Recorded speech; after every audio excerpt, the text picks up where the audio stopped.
Good morning students. यदि आपको हमारी वीडियोस पसंद आती हैं तो इसे सब्सक्राइब कीजिए और बेल आइकन पे क्लिक कीजिए ताकि हम मोटिवेट हो सकें और हमारी वीडियोस आप तक जल्द से जल्द पहुंच सकें। Thank you. Class physics chapter wave optics chapter number 10 chapter number 10। My dear, wave optics होती क्या? अब वेव्स होती है तरंगे, लहरें। जैसा कि आप देख रहे हैं कि यहाँ पर लाइट है, तो लाइट्स की वेव्स चारों तरफ घूम रही है। तो does light always exhibits rectilinear propagation. Light जो है हमेशा एक सर्कल में, एक बीम में पासिंग थ्रू होती है।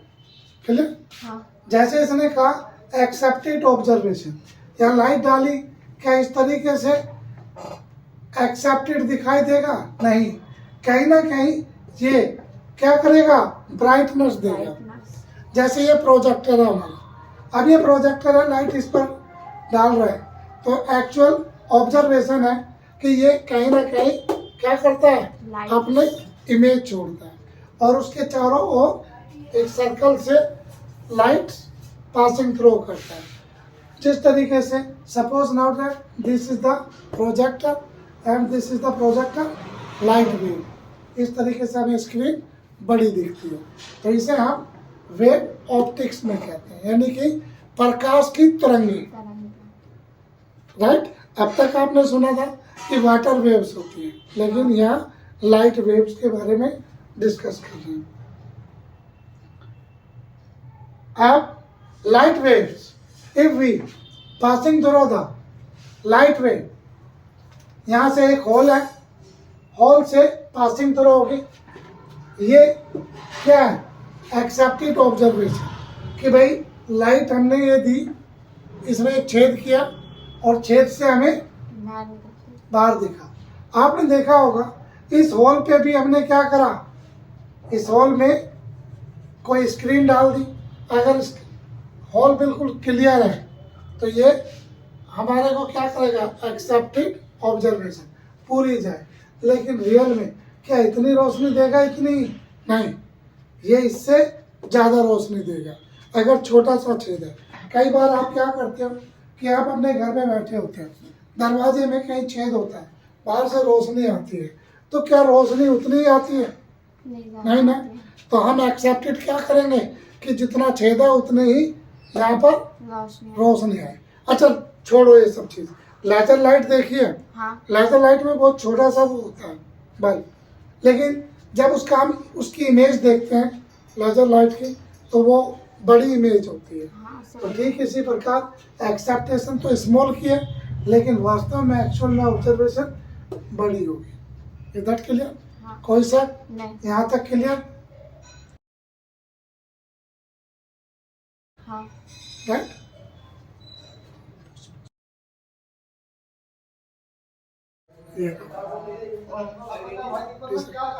राइट? अब हाइजीन प्रिंसिपल। हाइजीन कौन है? Hygiene is the scientist who observe the wave theory of light. अब इसने सबसे पहले हमें क्या कहा था? Explanation of bending of light. इसने कहा लाइट बैंडिंग हो सकती है या नहीं हो सकती? तो light can not band because it walk in a straight direction, yes, on straight wave. Wave theory of light research इन्होंने की, क्रिश्चियन हाइजीन्स वेव फ्रंट। अब सबसे पहले वेव फ्रंट क्या है? What is the wave front? अब हमारे Huygens principle के अकॉर्डिंग टू वेव फ्रंट क्या है कि all the point of particular circular will oscillated with the same phase. According to जितने भी पार्टिकल्स हैं वो एक ही फेज में घूमते हैं। इस राउंड पे है तो यहाँ, इस राउंड पे तो यहाँ, एक सर्कुलर वेव फ्रंट है। क्लियर? दूसरा इन्होंने कहा wave front is the focus of all points at which the wave disturbance in the same phase. ये सेम फेज पर होता है, गति भी वही करेंगे और फैलेंगे भी वही, और दूसरा डिस्टरबेंस भी वही होंगे।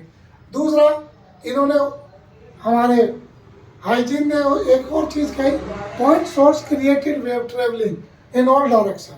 जितने भी पॉइंट्स हैं ये सब डायरेक्शन में, क्योंकि ये सर्कुलर पाथ है तो ये north south west east south सारी दिशाओं में घूमेगा। According to this equation y is equal to a sine omega time t। इसमें कांस्टेंट x प्लस भी हो सकता है और माइनस भी हो सकता है।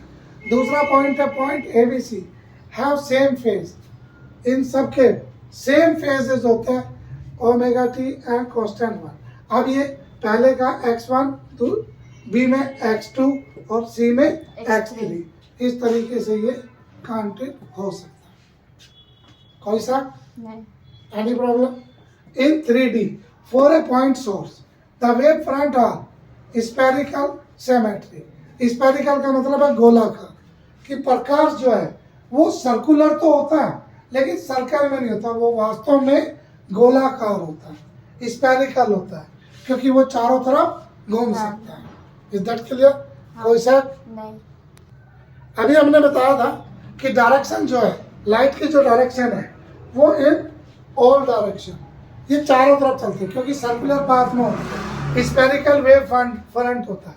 तो आपने देखा ये येलो लाइट सर्कल में क्या कर रही है, ये लाइट की डायरेक्शंस को बता रहा है, ये किधर भी मूवमेंट हो सकती है। The direction of propagation of light wave is perpendicular to the wave front. एक दूसरे जो वेव फ्रंट है उसको परपेंडिकुलर होता है एट एनी गिवन पॉइंट।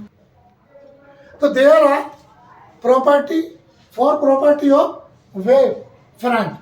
सबसे पहले टाइम टेकन बाय ईच रे, प्रत्येक रे कोई ना कोई टाइम लेगी, वेवलेंथ, और next front in any medium. दूसरा रिफ्रैक्टिव इंडेक्शन होगा जो n से रिप्रेजेंटेड होता है, is equal to c upon v।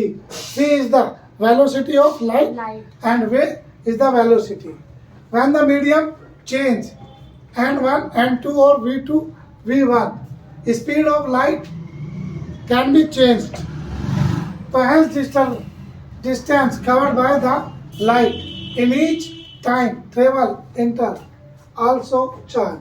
So distance between two consecutive wavelength, दो वेवलेंथों के बीच का जो डिस्टेंस होता है वो कितना होगा, 1 वेव 2 वेव, इनके बीच लैम्डा है। क्लियर?